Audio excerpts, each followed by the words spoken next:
நீ எதுல நேர்மையா இருந்திருக்க, இதுல இவ்வளவு துடிக்கிறப்ப இதுல எந்த மாதிரி அணுகுமுறை? நான் வரலைன்னா தான் பரவாயில்ல, நான் வந்து ஏற்கனவே விளக்கம் அளிச்சிருக்கேன், மறுபடியும் வருவேன்றேன். எதுக்கு இவ்வளவு பதட்டம் அடைகிறீங்கிற? அதுக்கு அங்க இருக்கிறவங்களை அடிச்சு, எங்க வீட்டுல இருக்கிற பிள்ளைகள் யாரும் இப்படி, ஐயா எனக்கு அந்த ஓய்வு பெற்ற ராணுவ அதிகாரி இருக்காரு, அவரும் அவ்வளவு ரொம்ப நல்ல மனிதர், கண்ணியமான மனிதர்.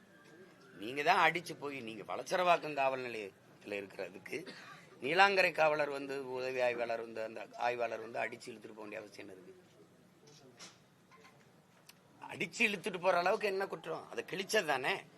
அது அப்புறம் அப்படியே இருக்கணுமா? இல்ல ஆண்டாண்டு காலமா அந்த அந்த கதவுல இருக்கணுமா? அது அழைப்பானை நாம் படிக்கவா, நாட்டு மக்கள் படிக்கவா? சொல்லுங்க தம்பி, நீங்க என்ன, நீங்க ஒரு அதிகாரியா உங்ககிட்ட கேட்கிறேன், அழைப்பானை நாம் படிக்க அனுப்புனீங்களா, கொண்டு வந்தீங்களா, இல்ல நாட்டு மக்கள் நாம் படிக்கணும்னு கொண்டு வந்தீங்களா?